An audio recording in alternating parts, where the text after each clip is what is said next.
अच्छा जी, अब ये पेपर है, पेपर 22। ठीक है जी, अक्टूबर नवंबर 2022, पेपर 22। ठीक, तो ये ओल्ड पैटर्न के ऊपर जो लास्ट पेपर था अक्टूबर नवंबर वाला, ये हम डिस्कस करने जा रहे हैं। ठीक है, तो चलें, अब फर्स्ट क्वेश्चन क्या है? The diagram shows part of the periodic table. Answer the following questions using only the symbols of the elements in the diagram. ठीक है,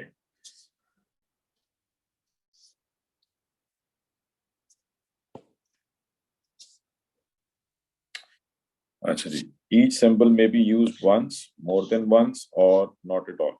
Give the symbol of the element that is a catalyst in the Haber process. हाँ जी, Haber process में कौन सा element as a catalyst use होता है? Iron। ठीक है, तो that is Fe। Iron जो है ये as a catalyst use होता है in process.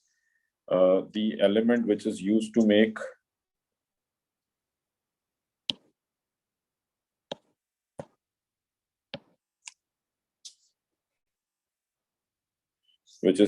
make food containers because of its resistant to corrosion. So which element we use to make food containers due to its resistant to corrosion? That is aluminum. Aluminum जो है ये इस पे oxide की layer होती है, due to which it does not get rusted.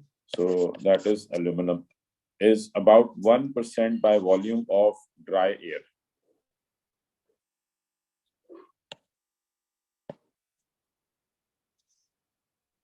ठीक है, is about 1% by volume of dry air. So dry air में नाइट्रोजन का कंटेंट कितना है? 78%, ऑक्सीजन 21%, और देन आर्गन जो है ये अराउंड 1%। ठीक है, तो मतलब ये 1% के अंदर आ रहा होता है, तो is about 1% by volume of dry air, that is argon.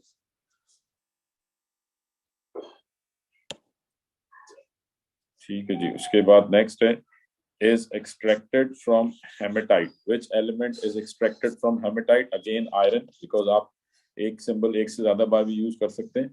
So this is iron, Fe. Iron is extracted from hematite, forms an ion with a charge of -2. Which element forms an ion with a charge of -2? So obviously it could be an element of group 6. So oxygen जो है इसके valence shell में 6 electron है, तो जब ये ion बनाएगा तो -2 आयन बनाएगा, तो दैट इज ऑक्सीजन। ठीक है, तो ये जस्ट सिंपल जो है वो आपने क्वेश्चन नंबर 1 जो है ये हमारा कंप्लीट हो गया। ठीक है जी, इसमें कोई क्वेश्चन किसी को? ठीक है जी, तो ये क्वेश्चन नंबर 1 जो है ये कंप्लीट हो गया। चले, अब next question number 2। This question is about halogens and halogen compounds. ठीक है, तो ग्रुप 7 और उनके कंपाउंड से रिलेटेड क्वेश्चन है। Draw a dot and cross diagram to show the arrangement of electrons in a chlorine molecule. Chlorine molecule का dot and cross diagram बनाना है। तो सिंपल क्लोरीन डायटोमिक मॉलिक्यूल है, लेट्स से ये chlorine atom. ठीक है, और इसके साथ ये second chlorine atom. Chlorine group 7 का एलिमेंट है, तो इसका मतलब both the chlorine atoms would have 7 electrons present. ठीक है, तो 7 इलेक्ट्रॉन ये क्लोरीन के पास होंगे, and both the chlorine atoms needed 1 electron. तो इसका मतलब कितने इलेक्ट्रॉन शेयर करेंगे? ये एक एक इलेक्ट्रॉन शेयर कर लेंगे। ठीक है, तो जितने इलेक्ट्रॉन रिक्वायर्ड है उतने इलेक्ट्रॉन शेयर करेंगे। This is the dot and cross diagram for chlorine molecule. State 1 use of chlorine. Chlorine का एक यूज बनाना है, आप बताना है आपको। तो this is use for to kill bacteria during water purification, to kill bacteria in water purification process. ठीक है जी, aqueous chlorine reacts with aqueous potassium bromide. Chlorine is reacting with aqueous potassium bromide. State the color of the bromine. Bromine का colour क्या होता है? Brown type का colour होता है। ठीक है, रेडिश ब्राउन कह दें, ऑरेंज कह दें। ठीक है जी, तो state the colour of bromine. It would B aqueous bromine जो है ये ऑरेंज कलर देगा, this would give orange colour. Explain using ideas about the reactivity of halogens why aqueous bromine does not react with aqueous potassium chloride. ठीक है, यानी अगर let suppose हम bromine को रिएक्ट करते हैं, they are saying that if we react bromine with aqueous potassium chloride KCl, तो कह रहे हैं कि नो रिएक्शन वुड अकर। तो ऐसा क्यों नहीं होगा? Explain using ideas about the reactivity of halogens. Halogens की रिएक्टिविटी की बेस के ऊपर आपने आंसर करना है कि why aqueous bromine does not react with aqueous potassium iodide। Because हमने ये पढ़ा था कि ग्रुप 17 में, लेट्स से ये ग्रुप 17 है, फ्लोरीन, क्लोरीन, ब्रोमीन, आयोडीन, एस्टेटीन। सो यहाँ पे डाउन द ग्रुप रिएक्टिविटी कम होती है, तो less reactive halogen can not replace a more reactive halogen. ठीक है, ये तो सबको मालूम है कि लेस रिएक्टिव हैलोजन जो है ये मोर रिएक्टिव को रिप्लेस नहीं कर सकते, तो वी कैन जस्ट सिंपली से कि bromine is less reactive than chlorine, so that's why it can not displace Cl. So bromine is less reactive than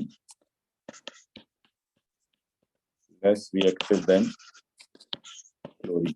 ठीक है, ब्रोमीन क्योंकि रिएक्टिविटी सीरीज में मतलब ब्रोमीन की रिएक्टिविटी हैलोजन से, क्लोरीन से कम है, और उसका रीजन क्या है? ब्रोमीन का एटॉमिक रेडियस ज्यादा है, ठीक है, इसके नंबर ऑफ शेल ज्यादा है, तो इसके लिए इलेक्ट्रॉन गेन करना मुश्किल होता है। नॉन मेटल्स में जो रिएक्टिविटी है it depends on how easily it gains electron, तो Cl can gain electron more easily as compare to bromine, and that's why Cl is more reactive.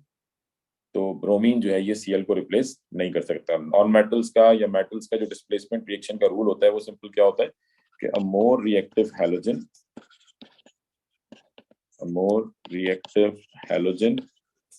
will displace less reactive halogen।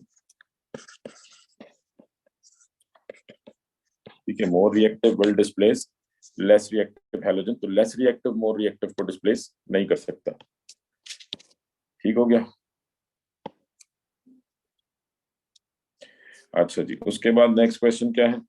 Bromine is a liquid at room temperature. Bromine is a liquid at room temperature. Describe the arrangement and separation of the particles in liquid।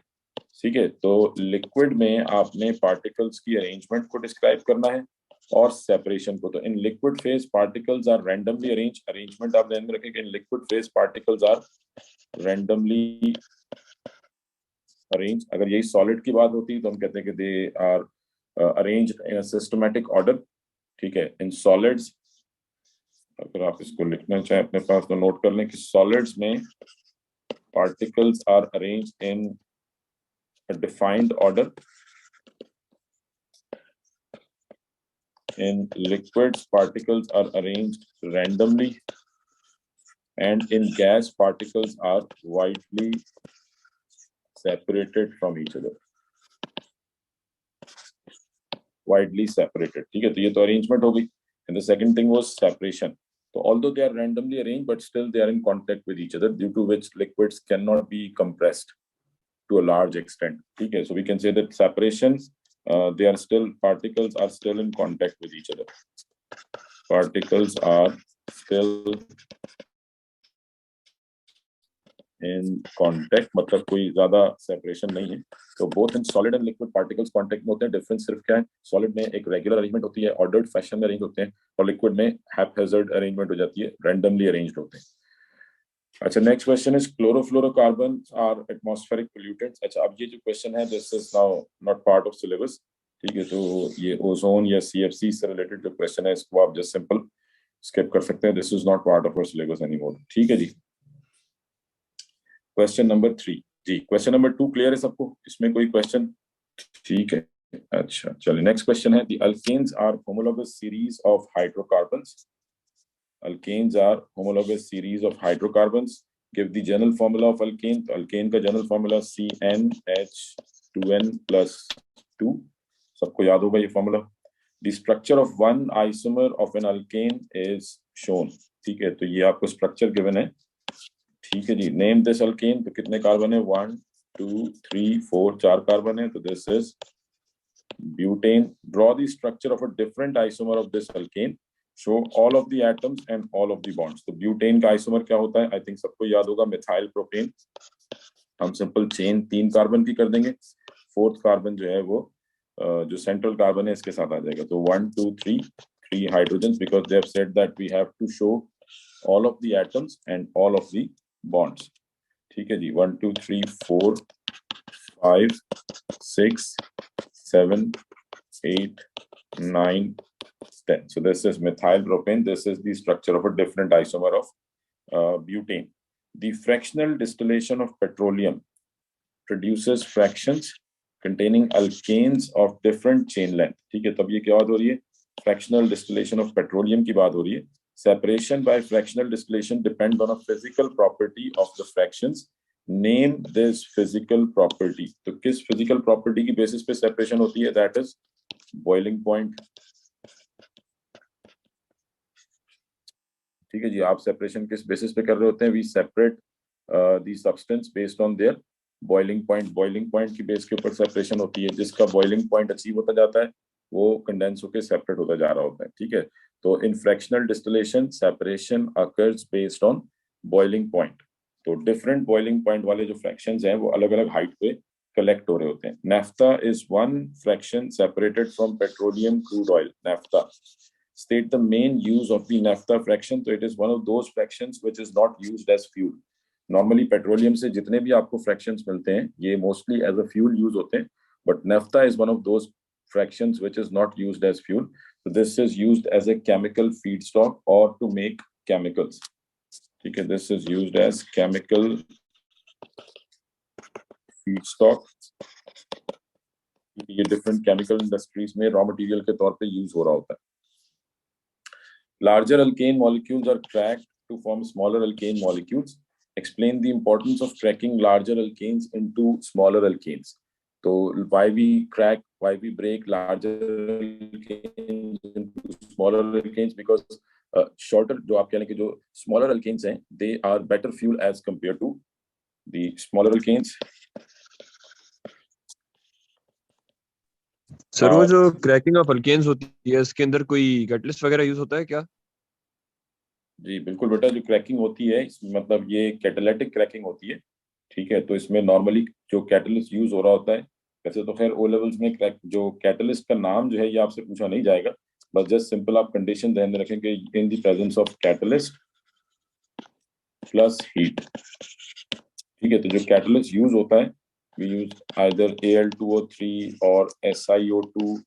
ठीक है, और zeolite जो है ये substance आता है, but आपको ऐसा नाम जो है वो गिवन नहीं, याद ना तो आपसे पूछे जाएंगे. ठीक है, बट अब आपको जस्ट सिंपल मालूम होना चाहिए कि we use catalyst. This reaction, कोई भी केमिकल रिएक्शन मोस्टली जब आप उसको हीट के थ्रू ब्रेक कर रहे हैं इंडस्ट्रियल प्रोसेस में, तो वहां पे कैटलिस्ट जो है वो यूज हो रहे होते हैं. तो that's why cracking is also known as catalytic cracking.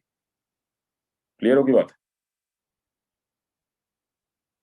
और सर ये निकल अपना कौन सा लाइक एज अ कैटलिस्ट कहाँ पे यूज होता है निकल?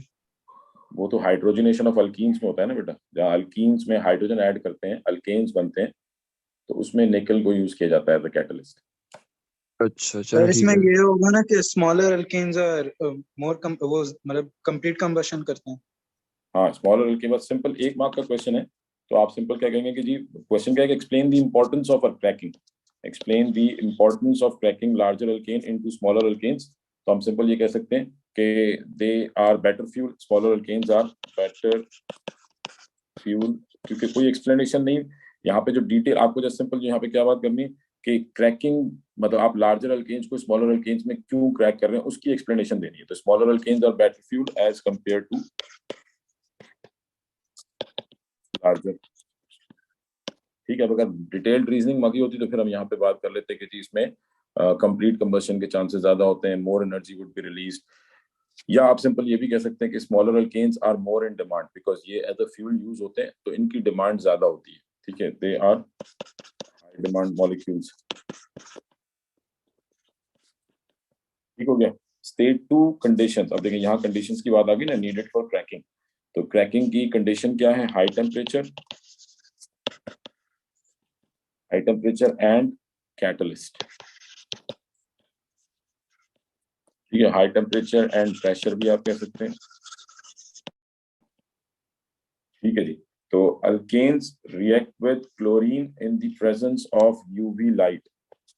अब ये सब्स्टिट्यूशन रिएक्शन आ गया. Alkanes reacts with chlorine in the presence of ultraviolet light to form compounds that contain carbon, hydrogen and chlorine. ठीक है, तो अल्केन्स रिएक्ट करेंगे क्लोरीन के साथ in the presence of UV light. Substitution reaction होगा. A compound containing 37.8% carbon, 6.30% hydrogen, and 55.9% chlorine by mass.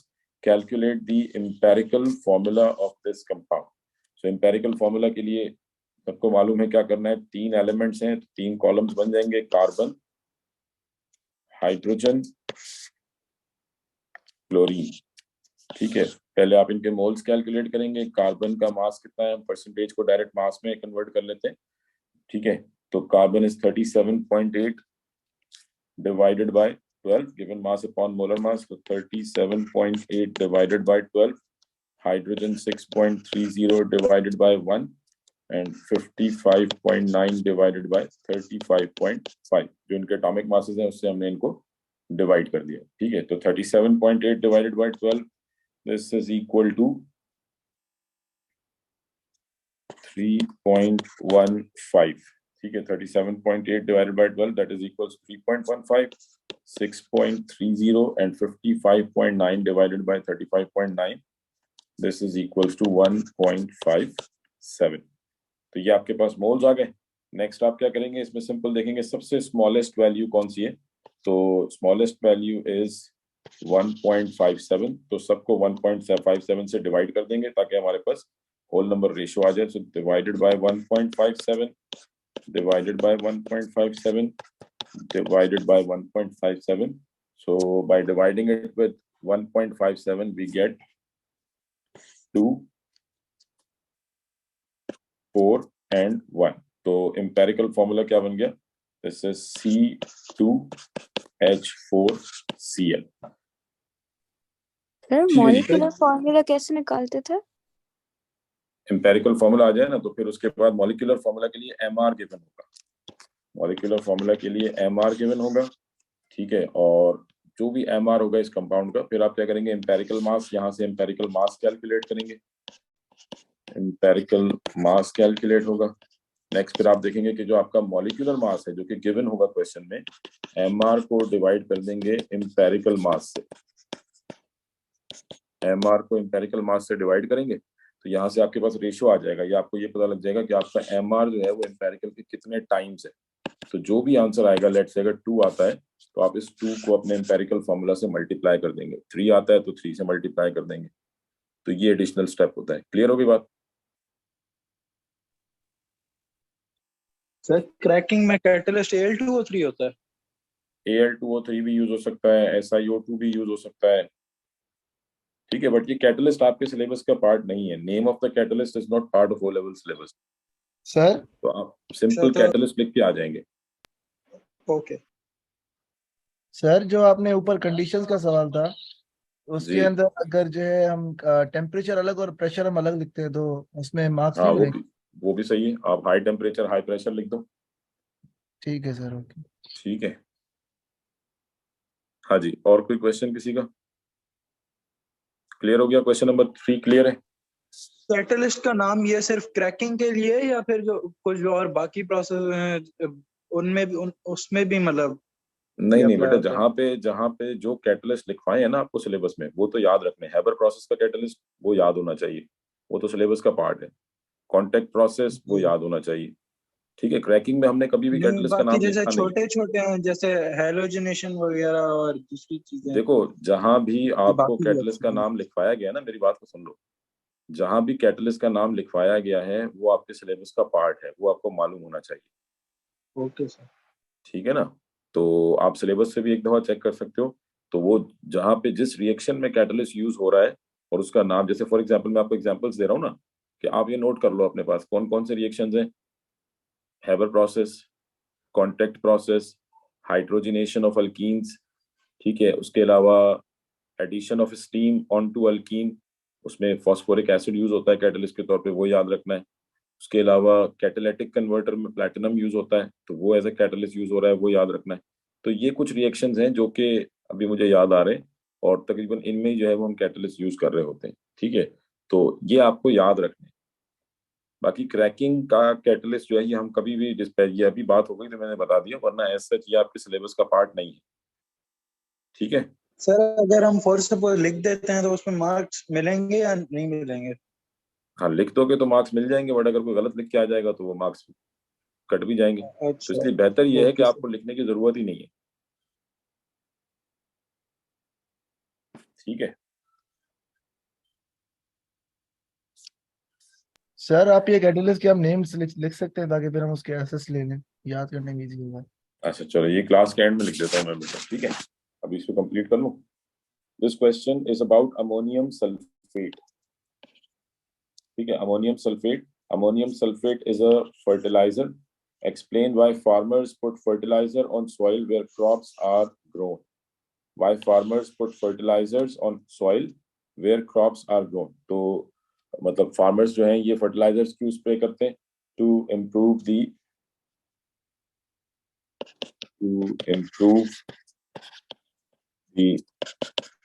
output, ठीक है, और to increase the output, ठीक है.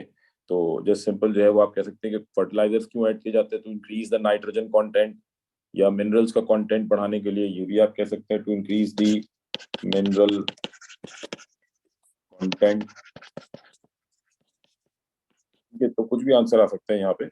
Explain why farmers do not add calcium hydroxide to the soil immediately after adding ammonium sulfate. ठीक है, अब ammonium sulphate क्या है? अमोनियम सल्फेट ये फर्टिलाइजर है.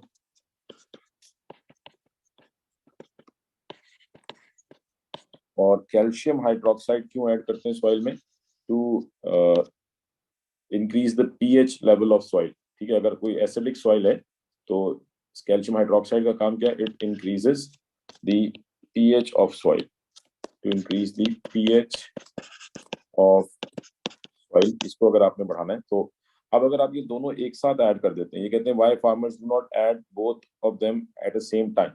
दोनों एक साथ ऐड क्यों नहीं करते? Because if we add both of them at the same time they will react with each other. React कर लेंगे.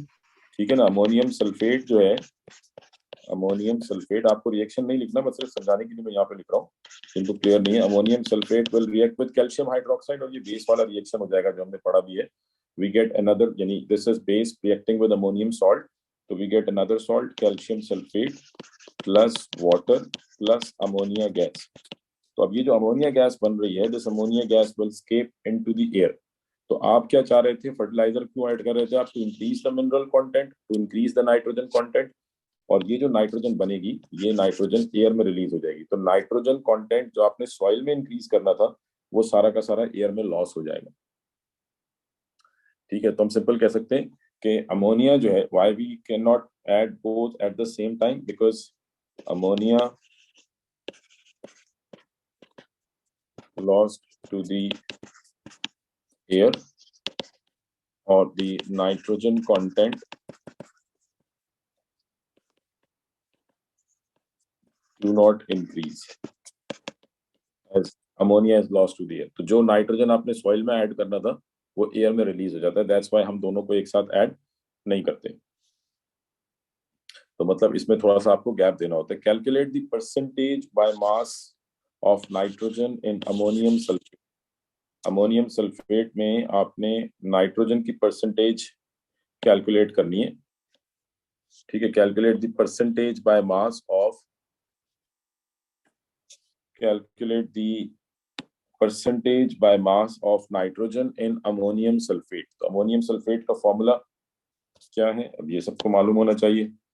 Ammonium sulphate NH4 2SO4. ठीक है, आई थिंक क्वेश्चन में गिवन भी है. हाँ, यहाँ पे गिवन है. ठीक है, तो अमोनियम सल्फेट का फॉर्मूला NH4 2SO4. अब इसमें आपने percentage by mass of nitrogen, give your answer to 3 significant figure. तो परसेंटेज बाय मास कैसे निकलेगी? Percentage by mass of nitrogen, that is equals to atomic mass of nitrogen, which is 14 multiplied by number of atoms. तो number of atoms कितने हैं इसके? 2. 14 multiply by 2 divided bye mr. Total जो भी mr है इस कंपाउंड का, अब इसका mr कैलकुलेट करेंगे. ठीक है, तो जो भी इसका mr आएगा इट वुड बी 132. ठीक है, ये इसका mr आएगा. So molecular mass which is 132 multiply by 100. So 14 multiply by 2 divided by 132, यानी ये क्या हो गया? This is AR of nitrogen, this is MR of compound, and this is number of atoms. ठीक है, तो यहाँ से आपके पास आंसर आ जाएगा which is equals to 21%. Complete the equation for the reaction of ammonium sulfate with aqueous sodium hydroxide. Ammonium sulfate reacting with aqueous sodium hydroxide, तो ये base plus ammonium salt वाला रिएक्शन है.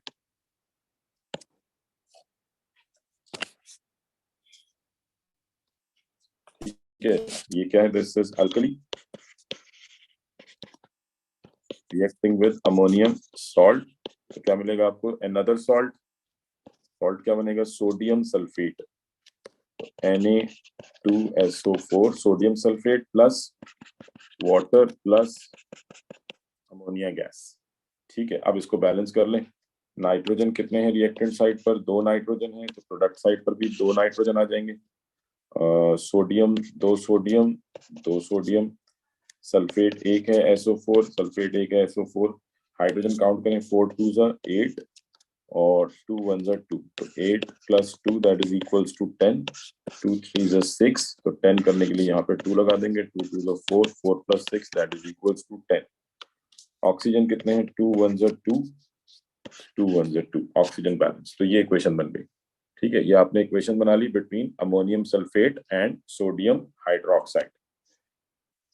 अच्छा जी, next question, ammonium sulphate decomposes when heated, the reaction is endothermic, endothermic reaction है। complete and label the energy profile diagram for this reaction to include, क्या क्या चीजें शो करनी है, reactant and products, the enthalpy change of this reaction। ठीक है, तो activation energy show नहीं करनी, हमने सिंपल क्या शो करना है, एनर्जी प्रोफाइल डायग्राम बनाना है, रिएक्टेंट्स एंड प्रोडक्ट्स। तो क्योंकि एंडोथर्मिक रिएक्शन है, तो एंडोथर्मिक में वी नो दिस थिंग के प्रोडक्ट की एनर्जी ज्यादा होती है और रिएक्टेंट की एनर्जी कम होगी। ठीक है, तो रिएक्टेंट्स जो है हम पहले ड्रॉ करेंगे, let's say this is the energy of reactant. ठीक है, this is the energy of reactant and because product endothermic reaction है तो प्रोडक्ट की एनर्जी ज्यादा होगी, let's say this is energy of product, this is energy of reactant, energy of product. और अब आप सिंपल लूप शो कर दें। ठीक है जी, ये लूप हमने शो कर दिया और अब आपने नेक्स्ट क्या शो करना है, एंथैल्पी चेंज। सो एंथैल्पी चेंज क्या होता है, रिएक्टेंट और प्रोडक्ट का डिफरेंस। सो लेट्स से ये जो डिफरेंस है, this difference is enthalpy change, this is delta H, enthalpy change. ठीक हो गया जी, ये डायग्राम आ गया। एक्टिवेशन एनर्जी शो नहीं करेंगे? नहीं, ये वैसे यहाँ बोला नहीं है ना, क्योंकि असल में 2 मार्क्स का क्वेश्चन है, 2 ही चीजें आपने शो करनी थी, reactants and products and the enthalpy change of the reaction. तो जितनी क्वेश्चन की पॉजिटिव या नेगेटिव, एंडोथर्मिक में पॉजिटिव होती है ना बेटा, साइन वैसे यहाँ देने की जरूरत नहीं है, बट अगर पूछेंगे तो एंडोथर्मिक में डेल्टा H पॉजिटिव होती है। सर अगर हम अपने तौर पे एक्टिवेशन एनर्जी ड्रॉ कर लें एरो तो मसला नहीं? हाँ बना लो आप, लेकिन उसका कोई मार्क नहीं है। ठीक है, मतलब इस पे एग्जामिनर ने खुश होकर कोई मार्क्स नहीं देने आपको, तो वो आप बनाना चाहो तो जहाँ क्वेश्चन की जो रिक्वायरमेंट होगी, बस हम मतलब मैं इसीलिए बार बार बात करता हूँ कि जितनी रिक्वायरमेंट है आप उतना अपना आंसर दें। ठीक है, 2 मार्क्स का क्वेश्चन है, क्वेश्चन में क्लियरली मेंशन है कि complete and label for this reaction to include, क्या क्या चीजें इंक्लूड करनी है, reactants and product, the enthalpy change of the reaction. तो आप बनाना चाह रहे हैं, आप बिल्कुल एक्टिवेशन एनर्जी शो कर दें कि दिस इज एक्टिवेशन एनर्जी। ठीक है, बट क्या है कि इसके ऊपर कोई मार्क्स नहीं है, तो इस पर अगर कोई बनाएगा भी तो वो इग्नोर हो जाएगा। ठीक है, मार्क्स नहीं मिलेंगे इस पे। क्लियर होगी बात? हाँ, अगर गलत बना देंगे तो फिर मार्क्स कट सकते हैं, वो एक अलग बात है कि अगर आपने गलत बना दिया तो मार्क्स कट सकते हैं, लेकिन ये है कि सही बनाने पे कोई मार्क्स नहीं मिल रहे, तो इसलिए बनाने की जरूरत ही नहीं है। हाँ जी, क्लियर? कोई सवाल इसमें और?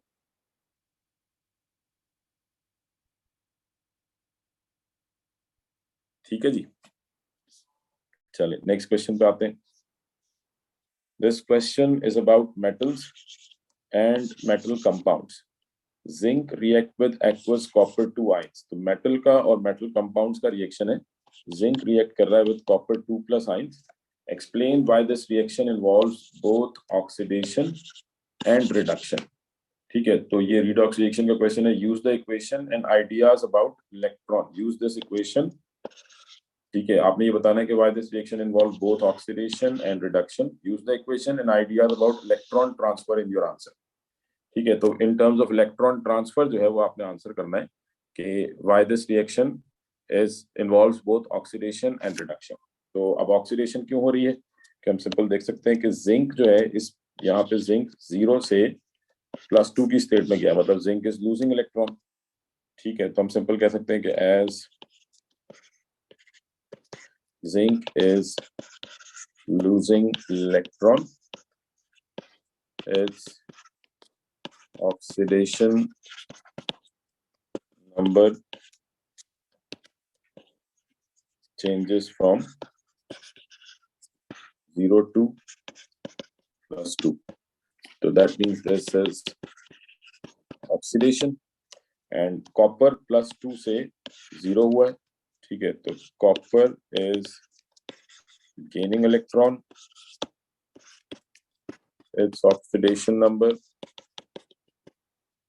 changes from +2 to 0, so that means this is reduction. तो जहाँ gain of electron होगा, that would be reduction. So copper ion is gaining electron, zinc is losing electron. तो क्योंकि यहाँ पे both loss and gain involved है, that's why इसका मतलब oxidation भी हो रही है और reduction भी हो रही है. Aqueous ammonia is added to aqueous zinc ions. Ammonia आपने ऐड किया किसमें? जिंक आइंस में. Describe the observation when ammonia add कर रहे हैं into aqueous zinc ions, when a few drops of aqueous ammonia is added. तब ये क्या है? टेस्ट फॉर जिंक आइन है, ठीक है, ये जिंक आइन का टेस्ट है. तो देख रहे हैं हर क्वेश्चन में P2 के हर सवाल में कहीं ना कहीं आपको कैटाइन एनाइन के टेस्ट मिलते हैं, ठीक है. तो अब जिंक आइन का टेस्ट क्या होता है? When we add few drops of aqueous ammonia. अब ये याद रखना पड़ेगा. तो we get white PPT precipitate. बिल्कुल ठीक है, व्हाइट प्रेसिपिटेट. PPT नहीं लिखेंगे, फुल फॉर्म लिखेंगे, white precipitate. And on adding excess aqueous ammonia, excess ammonia add करेंगे तो जिंक का टेस्ट क्या है? कि precipitate dissolve to give clear solution और कलरलेस सॉल्यूशन.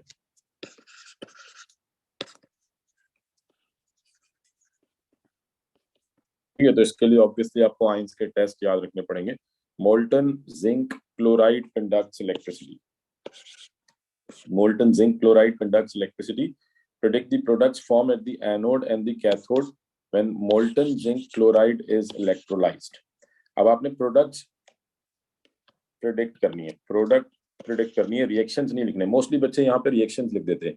जहां भी इलेक्ट्रोलाइसिस का प्रोडक्ट पूछा जाता है बच्चा वहां रिएक्शन लिख देता है, ठीक है, या वो आयंस लिख देता है जो कैथोड एनोड की तरफ जा रहे हैं. यहाँ क्लियरली मेंशन है कि प्रेडिक्ट द प्रोडक्ट, यानी जो बनेगा वो बताना है आपने. तो कैथोड एनोड पे क्या बनेगा? मोल्टन जिंक क्लोराइड है, दैट मींस जिंक आयन और क्लोराइड आयन है. Chloride ion will move towards the anode and we get chlorine gas. तो प्रोडक्ट क्या होगी? Chlorine gas. We get chlorine gas, ठीक है. और इसी तरीके से कैथोड की तरफ कौन से आयन जाएंगे? Zinc. So we get zinc metal.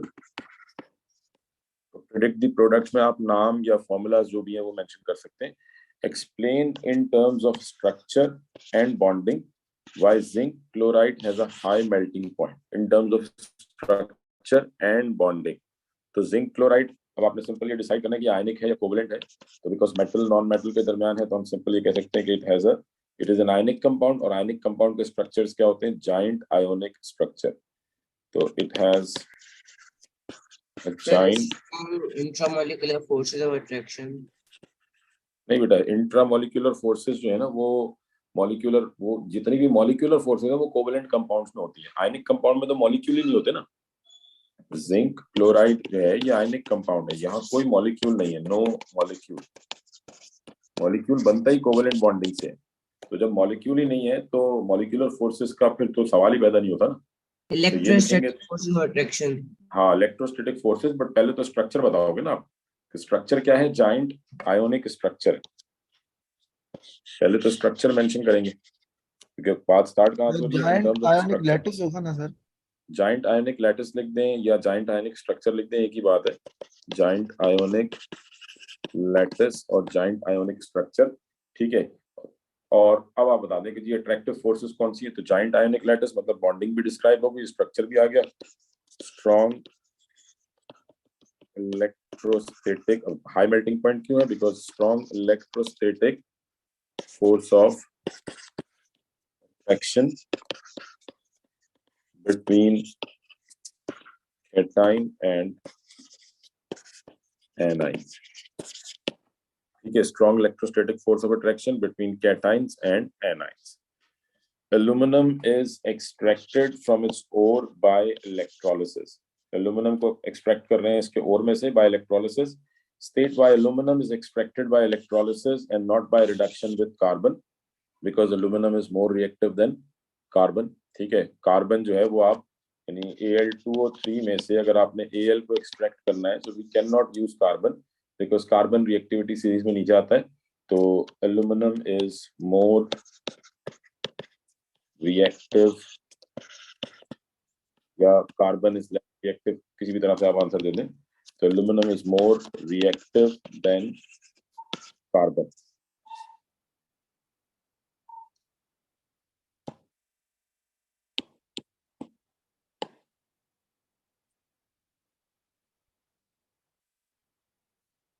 नहीं बेटा, अगर लाइन से बाहर निकलने से मतलब कोई बहुत ज्यादा आपने लिख रहे हो तो वो तो ऑब्वियसली गलत इम्पैक्ट जाता है. ठीक है, बट एक तो अगर सेंटेंस आपके जा रहे हैं बाहर तो कोई ऐसा इशू नहीं है, बट कोशिश ये करें कि लाइन के अंदर ही रहें. ठीक है ना.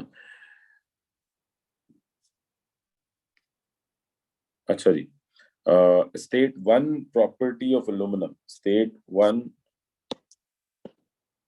one property of aluminum which makes it suitable for the construction of aircraft. Low density. ठीक है, स्ट्रेंथ कह दें, लो डेंसिटी कह दें. कंस्ट्रक्शन ऑफ एयरक्राफ्ट जो है, इसमें एयरक्राफ्ट में क्या रिक्वायर्ड है आपको? स्ट्रेंथ रिक्वायर्ड है. ठीक है, लो डेंसिटी, जितना लाइट वेट होगा उतना तेजी से जो है वो स्पीड पकड़ेगा. तो आप सिंपल कह सकते हो कि लो डेंसिटी और स्ट्रेंथ. ठीक है, main reason why we use aluminium in the construction of aircraft is its strength और इट्स लो डेंसिटी. ठीक है. State one advantage of recycling metals such as aluminium and copper. Again recycling भी अब syllabus का part नहीं है, but ये खैर इतना सिंपल है, मेरे ख्याल में इसमें किसी को प्रॉब्लम नहीं होगी. रिसाइकलिंग मेटल्स का सबसे बड़ा एडवांटेज क्या होता है कि कंजर्व ओर्स, जो आपके फाइनाइट सोर्सेज हैं, कंजर्व ओर्स, इनको बचाता है. ठीक है, इनको यूज्ड अप होने से बचाता है. हाँ जी, क्लियर हो गया ये क्वेश्चन यहाँ तक? इसमें किसी का कोई सवाल?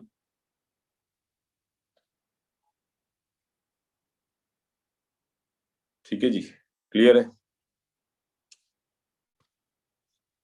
चलिए नेक्स्ट क्वेश्चन में. अब ये खैर अब तो हमारे पास सेक्शन ए सेक्शन बी नहीं होने, बट ये पिछले सिलेबस के हिसाब से, पिछले पैटर्न के हिसाब से सेक्शन बी जो है स्टार्ट होता है. So this question is about nitrogen and oxides of nitrogen. State the percentage of nitrogen by volume in dry air. Percentage of nitrogen. Nitrogen की percentage कितनी है dry air में? Around 78%. ठीक है, 78% nitrogen की percentage. The equation represent the equilibrium between nitrogen and oxygen at a high temperature in a closed container. तो nitrogen और oxygen के दरमियान reaction है. Predict what happens to the position of equilibrium when the pressure is increased.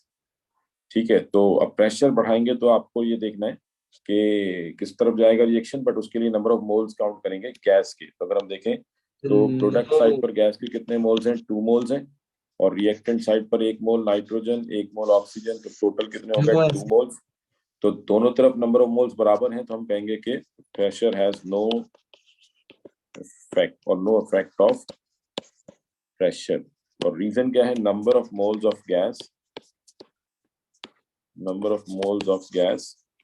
Are same on both sides.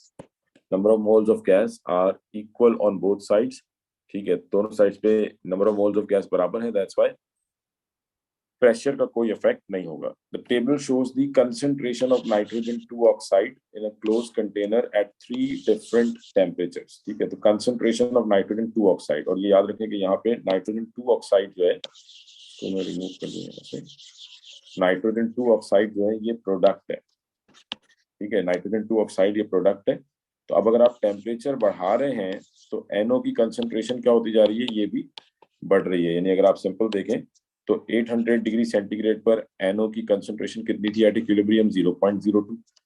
1000 degree पर 0.20 यानी बढ़ गया at equilibrium, NO बढ़ गया. 1200 पे 20. तो जैसे जैसे आप टेम्परेचर बढ़ा रहे हैं, नाइट्रोजन मोनोऑक्साइड की जो कंसंट्रेशन है वो भी बढ़ रही है.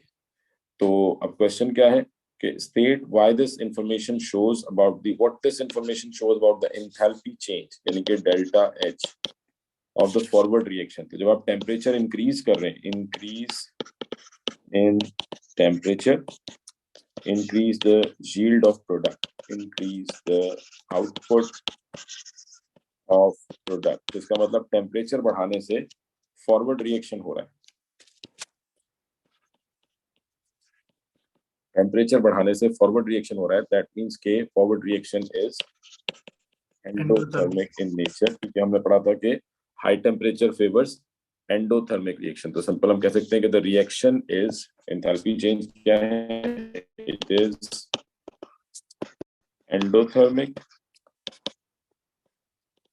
एंथैल्पी चेंज एंडोथर्मिक है. और कैसे पता लग रहा है ये? Because as temperature is increasing, the concentration of NO is increasing, which is product of this reaction.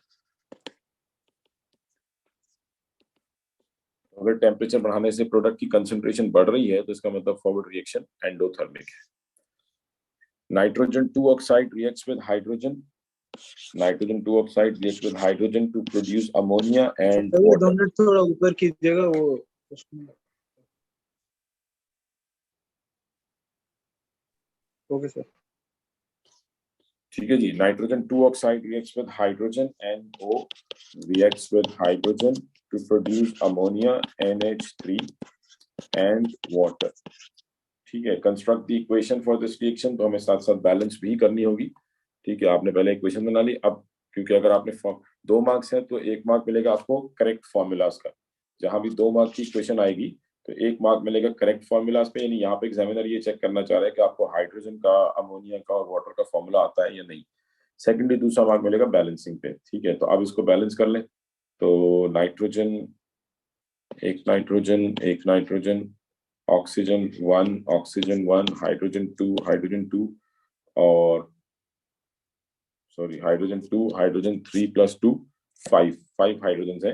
तो इसका मतलब प्रोडक्ट साइड पर अगर आप हाइड्रोजन काउंट करें तो 3 + 2 5. तो इसको बैलेंस करने के लिए रिएक्टेंट साइड पर हम क्या कर देंगे 5/2. ठीक है. तो ये 5 हाइड्रोजन हो गए. अब अगर आप पूरी इक्वेशन को 2 से मल्टीप्लाई करेंगे तो आपको होल नंबर में आंसर मिल जाएगा. ठीक है. तो multiplied by 2 we get 2NO. ऐसी 5 को जब मल्टीप्लाई करेंगे 5/2 से, सॉरी 2 को मल्टीप्लाई करेंगे 5/2 से तो 2 से 2 कैंसिल हो जाएगा. तो that means we get only 5. ठीक है. This would be 2NH3 and this would be 2H2O. ये इक्वेशन बैलेंस हो गई. Nitrogen oxides are pollutants in the atmosphere. State one source of nitrogen oxides in the atmosphere.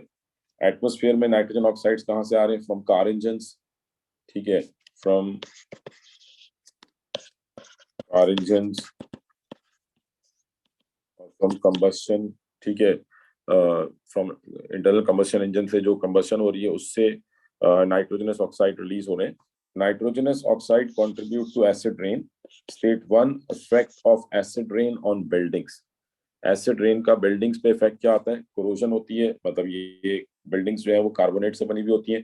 Carbonate acid से react करता है तो वो टूटना शुरू हो जाता है. ठीक है. तो इसको हम प्रोसेस को क्या नाम देंगे? दिस इज erosion कह लें या फिर corrosion कह लें. State the formula of the ion that is present in all acids. तमाम एसिड्स में कौन सा आयन जो है वो मौजूद होता है? तो एसिड कोई भी हो उसमें H+ आयन लाजमी मौजूद होगा. ठीक है जी. तो H+ ion will be present in all kind of acids. Clear होगी बात? ये क्वेश्चन क्लियर है बेटा? इसमें किसी का कोई क्वेश्चन, कोई सवाल, कुछ पूछना हो इसमें? यहाँ तक क्लियर है सबको? जी.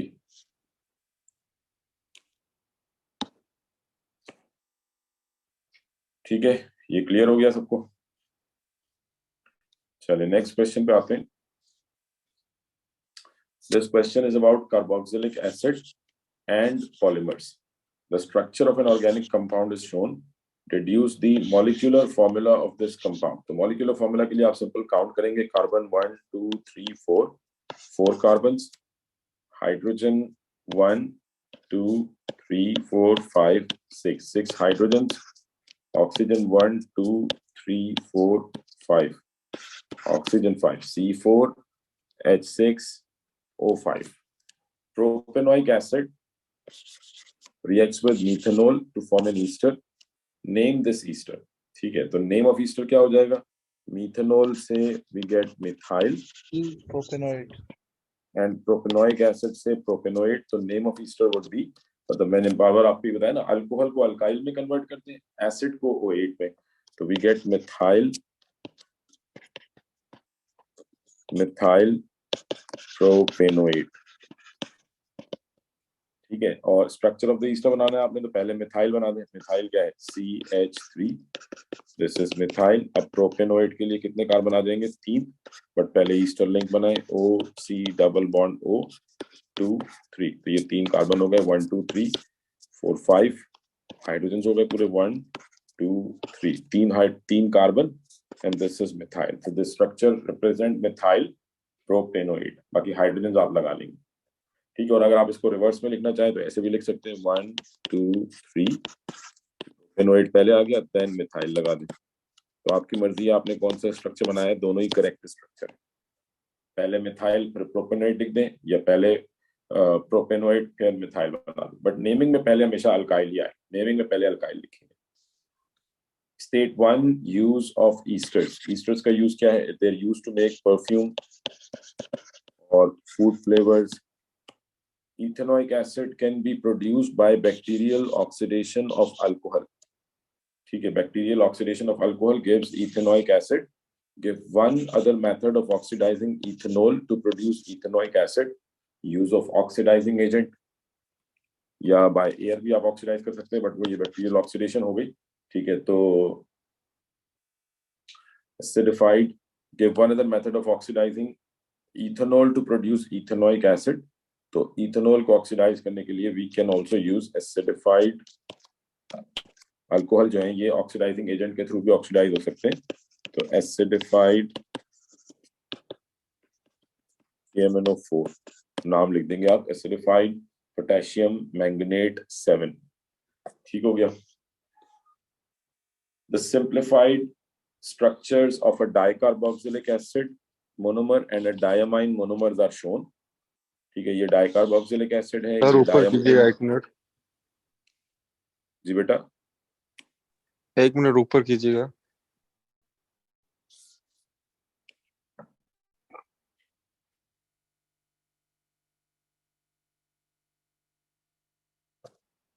ठीक है जी.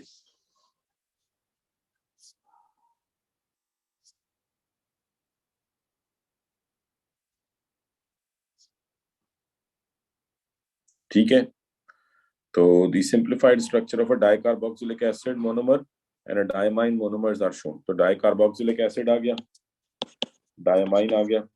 Draw the partial structure of the condensation polymer form from these two monomers. जब ये दो मोनोमर्स कंबाइन होंगे तो जो पॉलीमर बनेगा कंडेंसेशन पॉलीमर, उसका स्ट्रक्चर बनाना है. Draw 2 repeat units and all of the atoms and all of the bonds. तो कंडेंसेशन पॉलीमराइजेशन में क्या होगा? Acid will lose OH and amine will lose hydrogen, and with this carbon, this carbon will be connected to this nitrogen. ठीक है, तो ये इस तरह से कनेक्ट होते चले जाएंगे. तो अब अगर हम स्ट्रक्चर ड्रॉ करें तो ये क्या हो जाएगा? जैसे आप कह लें कि यहाँ पे ये जो एसिड है, एसिड वाला जो COOH है, इसमें से OH जाना है और अमाइन में से दोनों तरफ से H जाना है. तो we are left with C double bond O. यहाँ से स्टार्ट किया आपने, C double bond O, then carbon chain, then C double bond O. अब ये CO जाके कनेक्ट होगा इस N के साथ, NH. एक हाइड्रोजन लॉस हो चुका है, ये हाइड्रोजन लॉस हो चुका है, तो we are only left with NH, carbon chain NH. अब ये एक रिपीट बना दिया आपने. ठीक है, हमने 2 रिपीट बनानी है, तो इसी को एक बार और रिपीट कर दें. C double bond O, C double bond O, NH, NH. हाँ जी, ये 2 रिपीट्स हो गई, and we have drawn all of the atoms and all of the bonds in the amide linkage. Linkage कौन सा है? Amide linkage. This is amide linkage, CONH. This is amide linkage.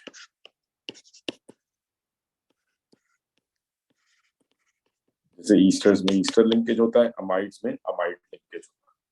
State the meaning of the term condensation in condensation polymerisation. ठीक है, condensation polymerisation में condensation term का meaning बताना है आपने। तो कंडेंसेशन टर्म्स का मीनिंग सिंपली क्या है कि जो मतलब when two compounds are joined with each other with the elimination of a small molecule, जैसे यहाँ पे स्मॉल मॉलिक्यूल क्या लॉस हुआ है, OH और H मिलके वाटर बना देंगे। तो when two condensation means क्या है कि when two molecules join with each other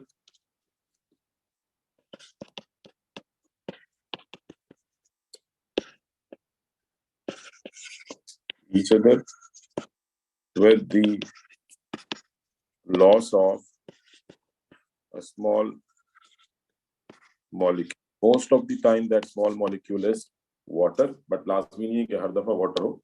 Most of the time that small molecule is water.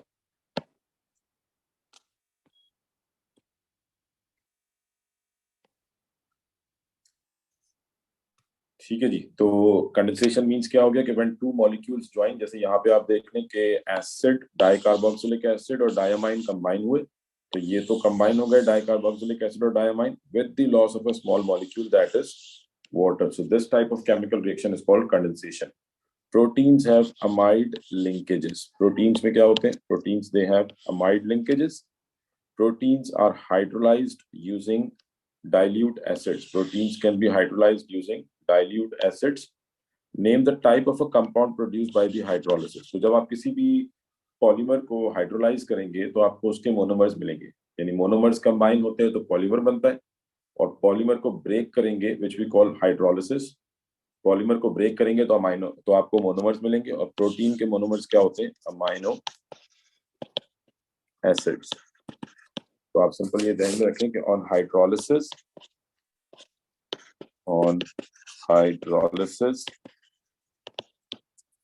Polymer breaks into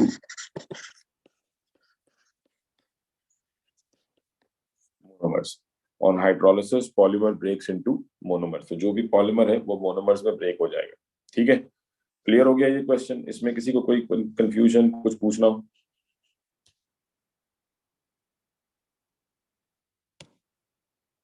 हाँ जी, ये सबको क्लियर है?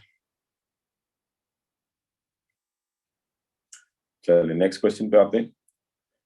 This question is about metals and metal compounds. तो describe with the aid of a labelled diagram the structure and bonding in metals. तो ये वही metallic bonding वाली diagram आ जाएगी। जस्ट सिंपल आपने मेटल का स्ट्रक्चर ड्रॉ करना है, और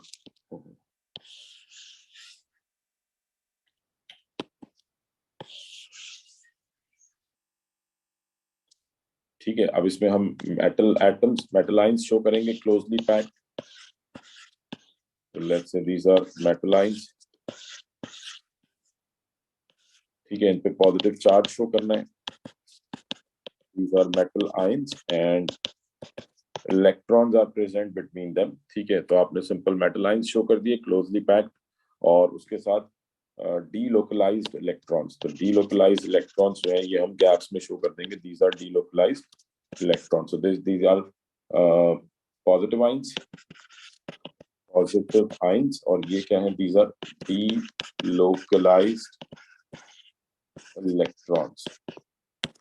ठीक है, तो एक मार्क आपको, 2 मार्क्स आपको स्ट्रक्चर बनाने में मिल जाएंगे। अब लास्ट में इसको थोड़ा सा डिस्क्राइब कर देते हैं। तो मेटालिक बॉन्डिंग क्या है? It is the electrostatic attraction. ये भी आयंस के चार्जेस के दरमियान अट्रैक्शन है, इसलिए इसको भी क्या बोलेंगे? Electrostatic attraction between positive ions and free electrons. ठीक है, जैसे आयनिक बॉन्डिंग थी electrostatic attraction between positive and negative ion, this is electrostatic attraction between positive ions and free electrons. The table shows the reactivity of 4 metals with cold water and with steam. ठीक है, तो ये 4 metals की reactivity show की गई है।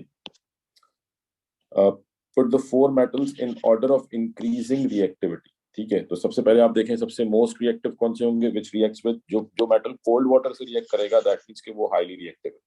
तो अगर आप देखें तो rubidium reacts very fast, rubidium reacts very fast and cerium reacts slow. That means सबसे ज्यादा रिएक्टिव एलिमेंट कौन सा हो गया, सबसे ज्यादा reactive element is rubidium and then second number पे इट वुड बी सीरियम। अब अगर आप देखें तो यहाँ पे निकल और जिंक जो है they are not reacting with cold water, so that means के कोल्ड वाटर से इनकी रिएक्टिविटी डिसाइड नहीं हो सकती। बट अगर हम स्टीम में देखें तो रिएक्शन विद स्टीम, तो nickel reacts very slow with steam but zinc reacts fast, so that means के zinc is more reactive than nickel. So next cerium के बाद नेक्स्ट एलिमेंट कौन सा होगा, जिंक, और सबसे लास्ट में यहाँ पे क्या आ जाएगा, निकल। तो ये आपने सारे एलिमेंट्स को from least reactive to most reactive arrange कर दिया। तो nickel, zinc, cerium and rubidium based on their observations, जो ऑब्जर्वेशंस आपको दी गई थी इन ऑब्जर्वेशंस की बेसिस के ऊपर। क्योंकि देखें सीरियम हमारी रिएक्टिविटी सीरीज में नहीं था, निकल नहीं था, रुबीडियम नहीं था, तो दैट्स व्हाई हमने ऑब्जर्वेशन से हेल्प ली है। ठीक हो गया। जैसे मैं आपसे कहता हूँ पहले भी कि लाजमी नहीं कि क्वेश्चन रिएक्टिविटी सीरीज में से ही आए, तो कहीं से भी आ सकता है। आपको ऑब्जर्वेशंस गिवन होंगी, आपने उसी बेस पे आंसर देना। सर एक सेकंड ए पार्ट पे कीजिएगा। जी सर ये बस बी पार्ट से समझाइएगा। डी पार्ट में क्या बेटा,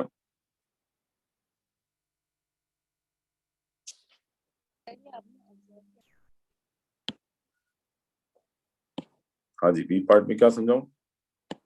सर मतलब कैसे हमने किया क्वेश्चन? अच्छा, एक समझ में नहीं आई बात?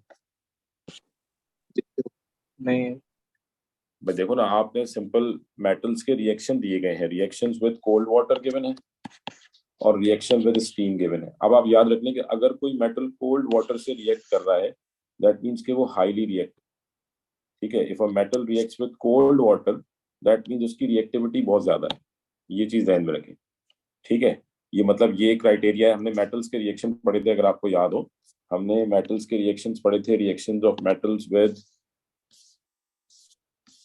विद कोल्ड वाटर यानी कि liquid water, with steam, with dilute acids और डिस्प्लेसमेंट रिएक्शंस,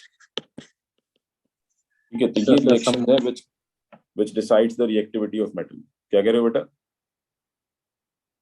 समझ आ गया। समझ आ गया ना? तो हमने सिंपल देखा कि रुबीडियम जो है ये कोल्ड वाटर से वेरी फास्ट रिएक्ट कर रहा है, दैट मींस कि रुबीडियम की रिएक्टिविटी सबसे ज्यादा है। फिर उसके बाद ना तो निकल रिएक्ट कर रहा है कोल्ड वाटर से, ना जिंक, सीरियम रिएक्ट कर रहा है बट स्लो है, तो ऑब्वियसली रुबीडियम के बाद अगला नंबर किसका लगेगा, सीरियम का, ठीक है। अब निकल या जिंक को आप कोल्ड वाटर से डिसाइड नहीं कर सकते इनकी reactivity because they are not reacting with cold water. तो देन फिर आप किस पे आ गए, रिएक्शन विद स्टीम। स्टीम में निकल जो है it reacts very slow but zinc reacts fast, तो दैट मींस कि zinc is more reactive than निकल, तो फिर जिंक और लास्ट में आ गया निकल। ठीक हो गया। The full symbol of an ion of cerium is shown. Reduce the number of electrons and neutrons in this ions. तो number of electrons in cerium, तो सीरियम का एटॉमिक नंबर गिवन है 58, ठीक है। 58 इसका एटॉमिक नंबर है but इस पे चार्ज क्या है, +3, तो मतलब इसने 3 इलेक्ट्रॉन लॉस किए हुए हैं, तो नंबर ऑफ इलेक्ट्रॉन्स 55 क्योंकि ये पॉजिटिव आयन है। और नंबर ऑफ न्यूट्रॉन्स कितने होंगे, 140 - 58, न्यूक्लियॉन नंबर को माइनस कर दिया एटॉमिक नंबर में से, तो ये आ जाएगा 82 number of neutrons. Zinc reacts with aqueous silver nitrate, zinc reacts with aqueous silver nitrate to produce aqueous zinc nitrate and silver. Construct the ionic equation including state symbols for this reaction. तो अब अगर आपका concept बहुत clear है तो आप direct भी लिख सकते हैं, अदरवाइज आप इक्वेशन बना के लिख लें।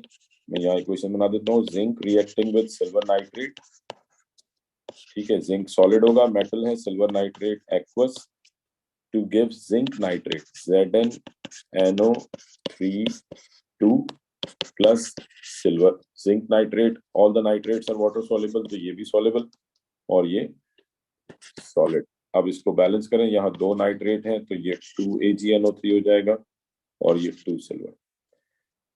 अब आयनिक इक्वेशन में क्या होता है कि वो पार्टिकल्स जिनके स्टेट में कोई चेंज नहीं आ रहा वो कैंसिल आउट हो जाते हैं। जैसे आप देखें यहाँ पे नाइट्रेट जो है वो रिएक्शन से पहले भी एक्वस है, नाइट्रेट रिएक्शन के बाद भी एक्वस है, तो नाइट्रेट कैंसिल हो जाएगा।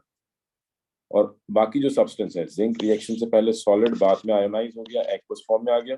सिल्वर रिएक्शन से पहले एक्वस था, आयोनाइज था, बाद में सॉलिड हो गया। तो दैट मीन्स के इन दोनों के स्टेट में चेंज आ रहा है। तो आयनिक इक्वेशन में आप यही दोनों लिखेंगे। तो starting with zinc, zinc solid, reacting with जो चीज एक्वस है उसको आयंस की फॉर्म में लिखेंगे। नाइट्रेट तो कैंसिल आउट हो गया, तो 2Ag plus AQ gives, product side पे क्या बचा है, जिंक इन एक्वस आयन, तो Zn 2 plus AQ plus 2Ag, ये बैलेंस हो गई इक्वेशन स्टेट सिंबल्स के साथ। सर अगर जैसे अगर कोई गैस हो मतलब जिसको हमें जो एक्वस हो कोई गैस जैसे H2 या ऐसा कुछ, तो उसे हम 2H प्लस लिखेंगे। नहीं नहीं, गैस के लिए बेटा मतलब सिर्फ जो आयनिक सॉलिड है ना, जो आयनिक सॉलिड है या आयनिक कंपाउंड है जो कि वाटर सॉल्युबल है, उनको आपने आयंस की फॉर्म में लिखना है, आयनिक कंपाउंड। ठीक है, ionic compounds which are water soluble, उनको आयनाइज करके लिखना होगा। ठीक है, मतलब जैसे अगर NaCl2 है तो NaCl2 तो अगर होता ही उसमें, नहीं ना बेटा, NaCl होता है। हाँ नहीं NaCl2 नहीं है, मतलब जैसे अगर Cl हो कंपाउंड में या Cl2 लिखा हुआ हो और वो एक्वस हो। तो क्लोरीन गैस है ना, आप इसकी स्टेट एक्वस थोड़ी लिखोगे, स्टेट तो मुझे खुद लगानी है ना। यहाँ पे क्या लिखा है, इंक्लूडिंग स्टेट सिंबल्स। तो क्लोरीन की स्टेट एक्वस थोड़ी लगाएंगे, क्लोरीन की स्टेट गैस लगाएंगे। ठीक है, एक्वस सिर्फ किसके साथ लगेगा, जो आयनिक कंपाउंड है। अगर Mg के साथ हो, Mg सॉलिड लगेगा। नहीं MgCl2 हो अगर, हाँ तो MgCl2, अब आप डिसाइड करो ना कि MgCl2 क्या है, वाटर सॉल्युबल है या इनसॉल्युबल है, बताओ। वाटर सॉल्युबल है। All soluble. द क्लो, तो इसको क्या लिखेंगे, एक्वस। तो अगर इसको आयंस की फॉर्म में लिखेंगे तो कैसे इसको लिखेंगे, 2Cl प्लस लिखेंगे Cl। इसको लिखेंगे Mg2 plus plus 2Cl minus. अच्छा हाँ, यही पूछ रहा था मैं। हाँ ठीक है, समझ आ गई बात। जी चलिए, उसके बाद नेक्स्ट क्या है, the effect of heat on crystals of sir green. Zn एक ट्रांजिशन एलिमेंट है तो उसका लाइक चार्ज वेरी नहीं करेगा बिकॉज N NO3 का चार्ज लाइक -1 है, Ag भी आई गेस ट्रांजिशन एलिमेंट है राइट, तो उसका भी यहाँ जी पे प्लस चार्ज है, तो Zn का वो +1 नहीं होगा क्या एज नहीं, इट्स ये अ तो मैं बेटा ट्रांजिशन स्टार्ट एलिमेंट। से ही, मैं पहले से मतलब बहुत दफा मैं ये बात डिस्कस कर चुका हूँ कि जिंक का चार्ज फिक्स्ड होता है +2, और सिल्वर का चार्ज भी फिक्स्ड होता है +1। ठीक है, ये तो आपको सिंपल याद रखना है। चलिए ठीक है सर। ठीक है ना, ये ध्यान में रखना है, ये चार्ज तो फिक्स है, इन दोनों के चार्ज फिक्स होते हैं। The effect of heat on crystals of green निकल 2 chloride is shown in the equation. ठीक है, तो ये आपके पास निकल 2 क्लोराइड है, इसको क्या कर रहे हैं, हीट कर रहे हैं, तो ये टूट रहा है, डिकम्पोज हो रहा है, और वाटर सेपरेट हो गया, निकल 2 क्लोराइड सेपरेट हो गया। तो state the term used to describe salts such as NiCl2 which contain no water of crystallization। तो किसी भी सॉल्ट में से जब आप वाटर ऑफ क्रिस्टलाइजेशन, जैसे यहाँ पे ये सॉल्ट था, इसके साथ ये वाटर ऑफ क्रिस्टलाइजेशन था, ये रिमूव हो गया, तो किसी भी सॉल्ट में से जब वाटर ऑफ क्रिस्टलाइजेशन निकल जाएगा तो ये क्या कहलाएगा, this is known as anhydrous salt, ये एनहाइड्रस सॉल्ट कहलाएगा। किसी भी सॉल्ट में से जब आप वाटर ऑफ क्रिस्टलाइजेशन रिमूव कर देंगे, दिस बिकम्स एनहाइड्रस salt।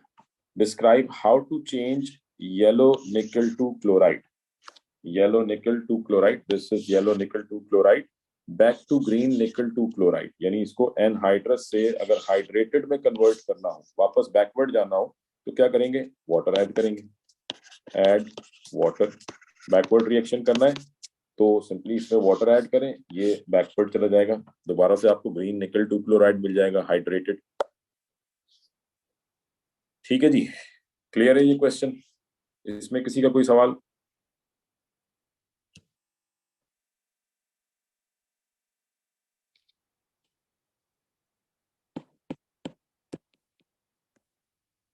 हाँ जी, 1 मिनट होल्ड कीजिएगा बेटा जरा।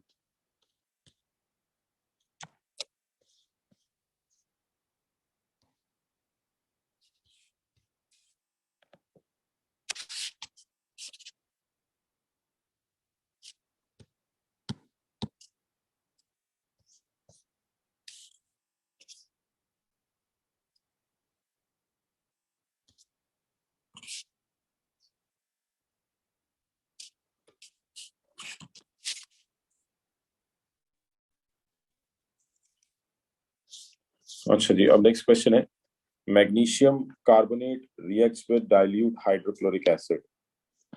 मैग्नीशियम कार्बोनेट रिएक्ट कर रहा है किसके साथ? डाइल्यूट हाइड्रोक्लोरिक एसिड के साथ।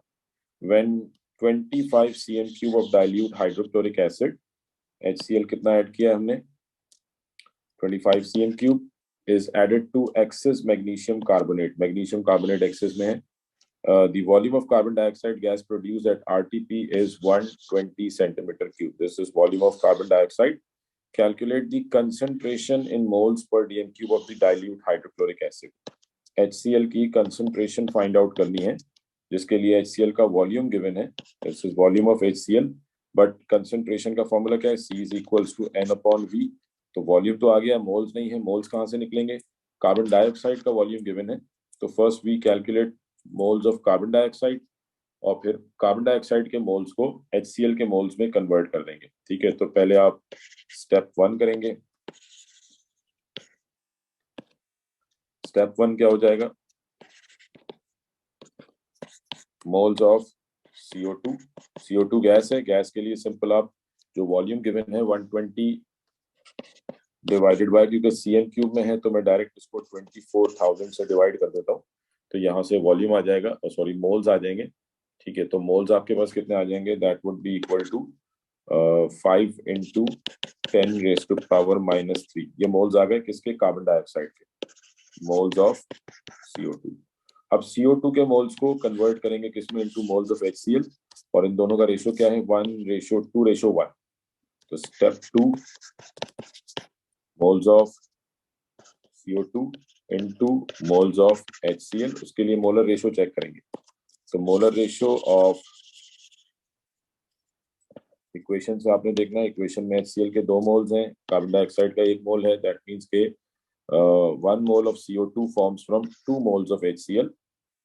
ठीक है, तो अगर आपके पास 5 into 10 power minus 3 मोल्स होंगे तो HCl कितना बनेगा? तो क्रॉस मल्टीप्लाई हो जाएगा, 5 into 10 raised to power minus 3 into 2, तो ये आंसर आ जाएगा 1 into 10 raised to power minus 2. 1 into 10 raised to power minus 2, ये आ गया मोल्स ऑफ हाइड्रोक्लोरिक एसिड. और अब आप simply C is equal to N upon V लगाएंगे. कंसंट्रेशन फाइंड आउट करनी है. Number of moles 1 into 10 raised to power minus 2 divided by volume कितना है? 25. इसको 1000 से डिवाइड कर देंगे, 25 डिवाइडेड बाय 1000, ताकि dm क्यूब में आंसर आ जाए. तो अब आपके पास कंसंट्रेशन आ जाएगी which would be equal to 0.4 moles per dm cube. The reaction is repeated at a higher temperature. Reaction is repeated at a higher temperature. All other conditions stays the same. आपने reaction high temperature पे किया. Describe how the rate of reaction changes.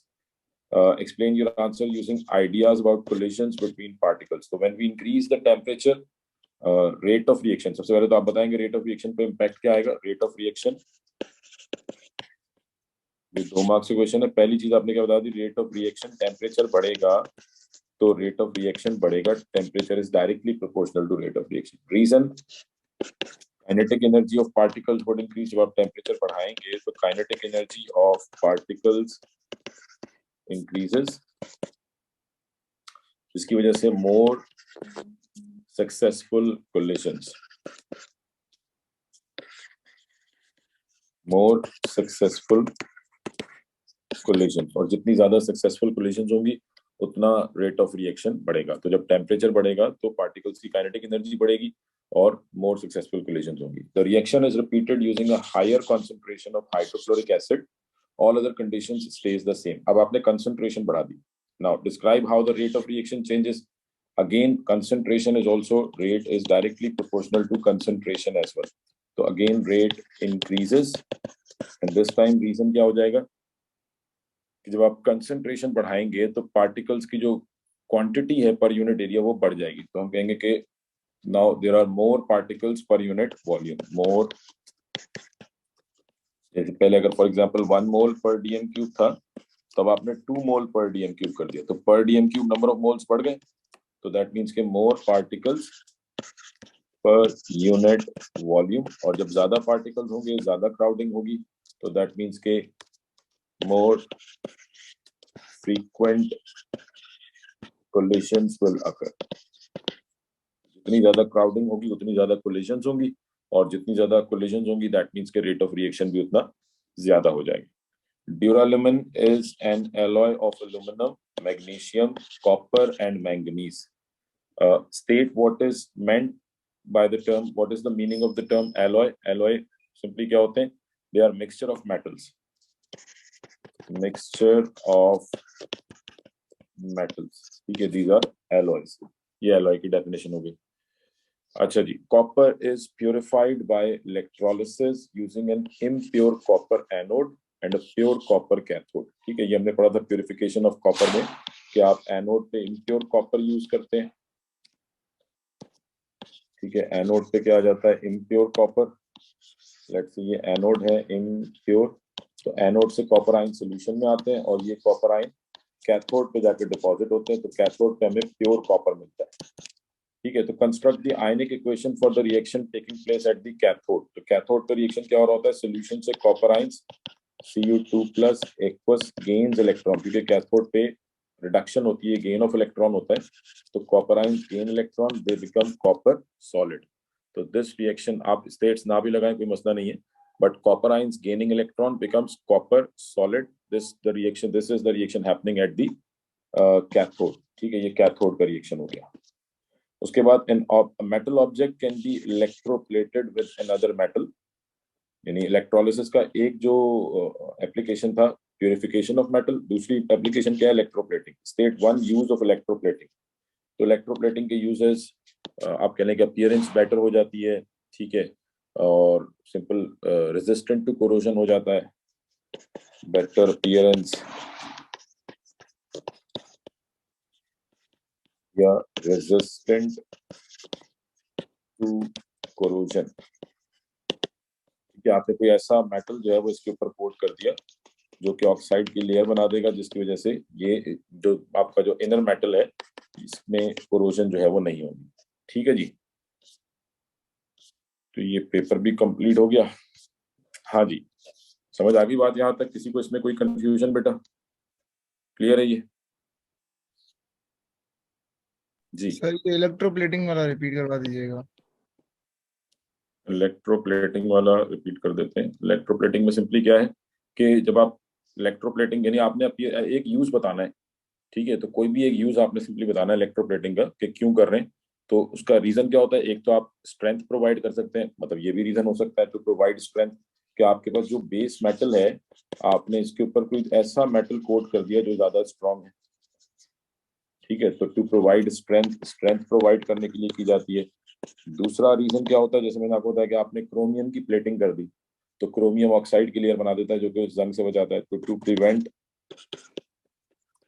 Corrosion से बचने के लिए। ठीक है, इसके अलावा अपीयरेंस को एनहांस करने के लिए। तो ये डिफरेंट रीजंस हैं why we do electroplating. Clear हो गई बात? Yes sir.